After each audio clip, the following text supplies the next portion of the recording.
Has your tone arm been dropping too fast and bouncing when it hits your record? Well, I'm going to show you how you can adjust that so that this doesn't happen.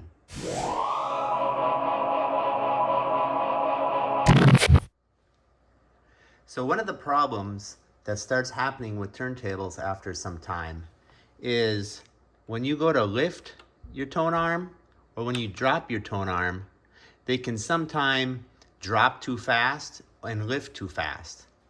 And we need to be able to take care of that and have it perform more like it did when it was new. Now, ideally, you would want your needle to drop down and touch the record very gently.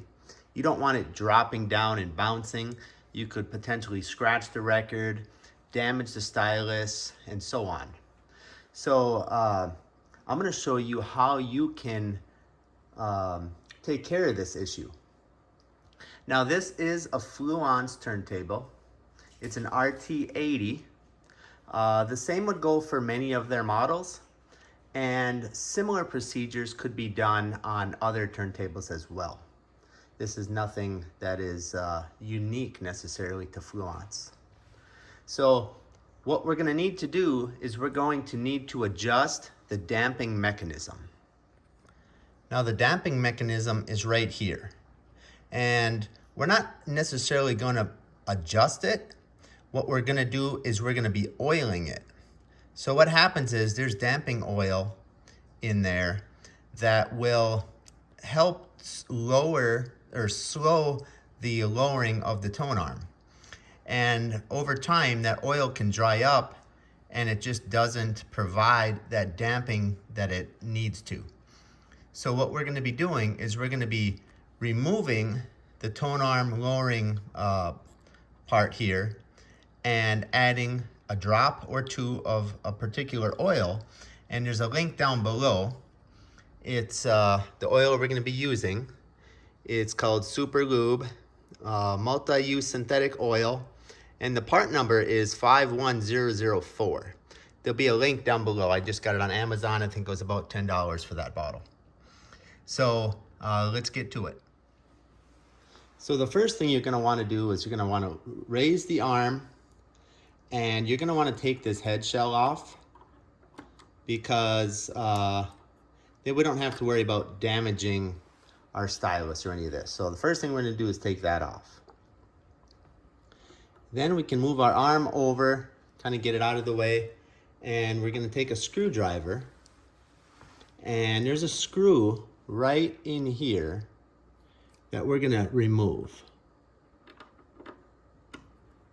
And when you remove it, be careful because there is a spring in here and we don't want to lose that spring. So I'm just going to loosen that up all the way and then take that off. So let's see. Now the spring is under the head of this screw here. So if the screw would have came out, we could have potentially lost that spring.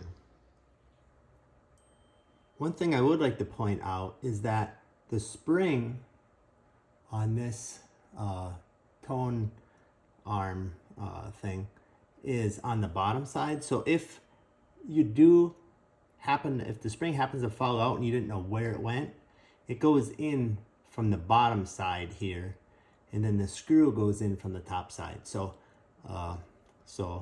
And the spring can go in either way. It looks like it's a symmetrical spring, but it does go in on this side. Now this is what it looks like down here. Now that is off. Let's see if we can focus a little better. So that is where we're going to be putting 1 drop of oil. Then we're going to put it back together and test it. And then we may come back and put a 2nd drop of oil. Now the reason we don't want to put too much oil is because with too much oil, the tone arm won't even drop. It'll restrict it from even lowering at all. And that's not a problem that we want to deal with. We'd end up having to probably take it apart and trying to remove some of the oil. So we're gonna just take it 1 drop at a time and see what happens. Now, one thing that we're not gonna do is try to take this big tube of our oil and try to drop some of the oil down in there and do that. It's gonna be a recipe for disaster. I mean, we're gonna get way too much oil and it's gonna just end up making a big mess. So I'm gonna show you a different way that we're gonna get in there to apply just a drop of oil. So the way that I'm gonna do it is I'm gonna take just a pin like this, and I'm gonna tip the bottle and I'm gonna get some oil on the end of it. And then I'm gonna take it here, and I don't know if you can see this or not, but you can see how it's just gonna drip a drop of oil off the end of the pin.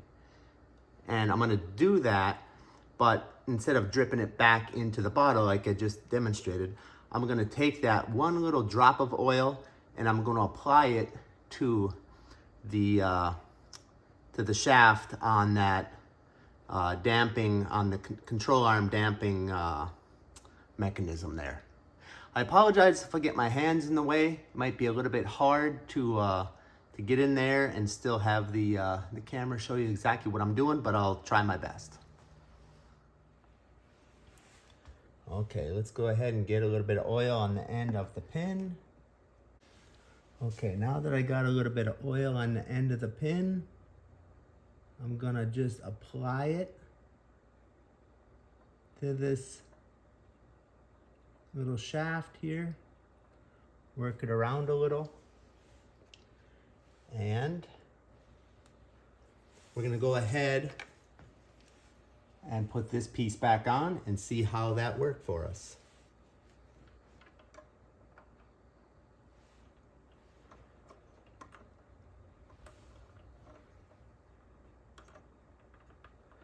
It's a little tricky to get things lined up, but we got it there.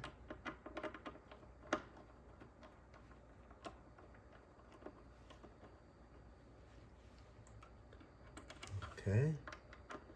We'll lower this down a little bit more. Okay, now let's move our Tonearm back. Okay, now that we got our Tonearm moved back, we're gonna put our head shell back on. Screw that on tight. And now we're gonna move this over. I'm gonna drop it down. Appears as though it is still bouncing. I do want to adjust this so it doesn't have to drop as far. This is a screw you can use to adjust how far it drops down, how high it raises off the record. So let's go ahead and drop it. And it looks like we still have a bounce. So it looks like it is better, but we still have a bounce. So I'm just gonna go ahead, remove the head shell, remove this piece again, and add a second drop, and we'll see what happens. So after applying a few more drops of oil, I think I ended up putting about 5 drops of oil total, so mine really was in need of this. We were able to get better performance on the lowering of the Tonearm. It still does drop a little fast, it seems, but it is a lot better than it was. So I hope this video helped you with your Tonearm control. Again, the oil is down in a link below to Amazon, where I picked up this Super Lube 51004, and this is how you can increase that dampening on that Tonearm. So I hope it helped. Please leave a comment below, and we'll see you next time. Thanks.